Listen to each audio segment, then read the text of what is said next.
E aí, fiéis telespectadores do Régua do Mundo, de boa? Suavidade, vamos lá. Histórias que você conta com orgulho, mas falando que você não tem orgulho. Vocês vão entender. Nem anotei, essa pauta só ficou na minha cabeça. Tem várias pautas que só ficam na minha cabeça, eu esqueci de anotar. Algumas se perdem, porque nunca mais vou ter o gatilho de lembrar. Por isso que é bom eu sempre anotar todas, coisa que eu não faço sempre. E algumas eu lembro, que é o caso dessa. Que foi num vídeo do Rafinha, sei lá, do Rafinha Bastos, que ele tava entrevistando alguém. Aí ele começa a contar, não sei como que ele chega nesse assunto. E aí ele vai começar a contar uma história de uma única briga que ele teve na vida, ou de uma das brigas que ele teve na vida, não lembro. E aí ele começa classicamente, porque qualquer pessoa que vai te contar uma história de que ela teve uma briga, ela vai te contar assim: ah, então, na verdade, né, eu tô falando isso aqui, eu não tenho nenhum orgulho disso, muita vergonha, na verdade, mas... E aí ela começa a contar a história. E, pra pensar, é mentira que essa pessoa tem vergonha disso. Se ela tivesse vergonha, ela não contava. Ou se ela contasse, ela ia contar em outra situação, ela ia contar de outro jeito. Sempre que alguém tá contando alguma história, eu citei briga que foi o que me inspirou a pauta, mas qualquer assunto, vocês sabem do que eu tô falando. De que você, às vezes, você fez uma merda, e aí você... Só que você conta essas histórias com orgulho. Só que você não pode falar que você tá contando ela com orgulho, e aí você fala assim: ó, pessoal, isso aqui eu vou contar essa história, mas morro de vergonha. Outra pessoa, nem sou mais essa pessoa, não façam isso, nunca façam isso. E aí começa a contar a história, só que conta a história, tipo, pegadão. Conta a história com... Não façam isso, mas olha como eu sou foda, olha a minha história aqui como eu sou foda. Por que as pessoas fazem isso? Linka com aquilo de que eu falei no vídeo de personalidade forte, card. De que... Acertou. Que as pessoas, elas não são honestas nas conversas.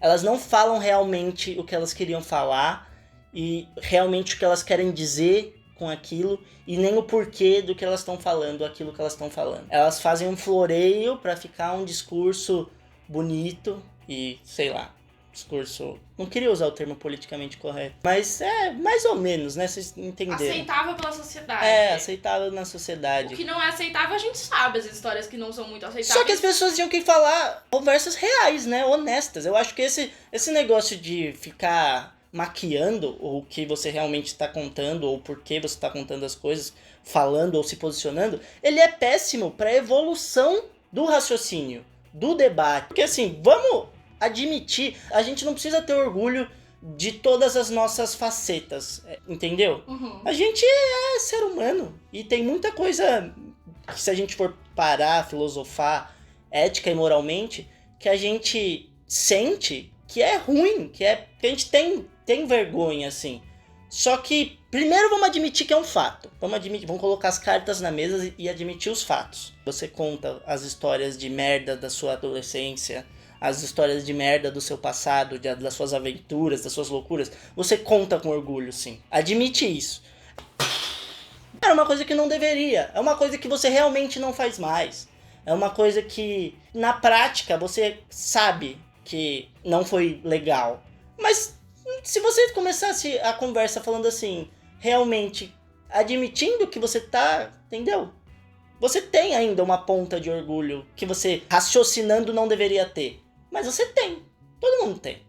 Até porque uma coisa que você falou que foi legal quando a gente tava conversando é que, assim, às vezes você tá contando uma história do passado com um leve orgulho, querendo passar que você não tá com orgulho, só que não é mais uma coisa que você faz. Não é mais você, realmente não é mais você. Então, já que não é mais você, você pode falar que na época foi legal, ou que, história engraçada. Não precisa fingir que você não tem orgulho. É porque são aventuras, né? Isso que eu tô citando. Agora eu tô analisando o porquê dessas histórias, né? Sabe aquelas histórias? Eu não vou citar mais nenhum caso específico, mas todo mundo tem. História de que podia ter dado uma merda, mas não deu. Porque essa é a graça, eu acho, né? No fundo. De toda esse... O porquê acontece esse fenômeno, né? De contar histórias com orgulho, mas falando com vergonha de falar que tem orgulho. Então você fala que, na verdade, tem vergonha e não tem. Se você tivesse, você não estaria contando. Sim. E por que que isso acontece? Porque são histórias de aventuras, né? E todo mundo quer ser descolado, todo mundo quer ser aventureiro. E como deu certo, e com deu certo eu quero dizer assim, ninguém morreu. Machucou. Porque se fosse uma história que alguém tivesse morrido, você não ia estar contando, Claro. primeiramente. Uma história que alguém perdeu um braço, você não ia estar contando. Uma história que teve uma consequência, uma consequência trágica pro resto da vida, qualquer coisa que seja, você não estaria contando. Então, como no final meio que deu certo a sua aventura, você conta. E é meio que por causa que o ser humano tem esse negócio com risco, né? Por que a gente escala montanha? É pelo risco. E por que faz esses esportes ultra radicais de essa galera que pula sem paraquedas, assim, ó, esquilo e tal? É o risco, é isso. Como se você fosse jogar poker num cassino clandestino na Rússia e você, sei lá, se você ganhasse, você ia ganhar 100 mil euros. E se você perder, eles iam cortar seu braço. E iam mesmo. Você ganhou. Lógico que você vai contar essa história. Vai ser a história mais irada de todas. Porra, você ganhou 100 mil euros num cassino clandestino russo, onde estava valendo o seu braço. Da máfia russa ia cortar seu braço. Essa história é irada. O John Wick ia cortar seu braço. Só que se você tivesse perdido, você não contava. Ia ser a história mais bad vibe de todas. Realmente cortaram seu braço e quebraram os 2 joelhos da sua filha. Você não vai contar essa história. Ai, que horror. Pois é. E porque você fez merda, entendeu? Você se meteu nesse bagulho, fez merda. Agora, se você conseguiu sair da merda e ninguém perdeu o braço, ninguém perdeu o joelho, você conta essa história de cagada sua, loucura do passado, aventura, com orgulho, mas falando que não tem orgulho. E falando para as pessoas não fazerem o mesmo. Não, pessoal, não façam isso. Todo mundo de podcast e de vídeo no YouTube, quando vai contar a história de bebedeira, fiquei muito bêbado, e aí começa a contar a história de quando eu fiquei muito bêbado, loucuras de bêbado. Fala assim, pessoal, não tenho orgulho disso, não façam isso, hein? Pessoal, nunca façam isso. Enfim, né? A hipocrisia.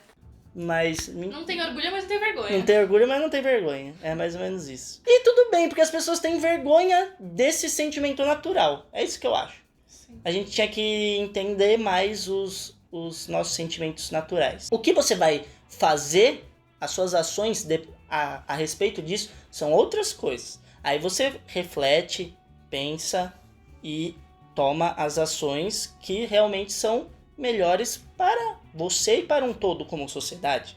Não continue fazendo merda.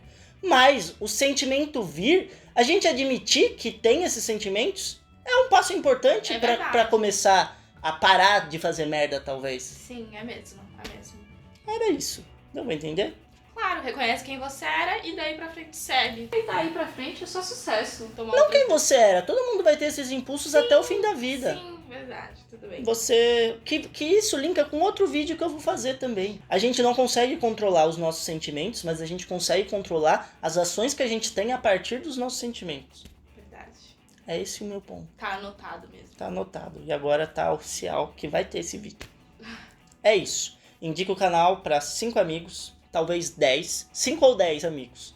Indica no privado, indica no Twitter, indica no Instagram, indica no Facebook, indica pessoalmente, se você encontrar alguém por acaso, né, nessa época.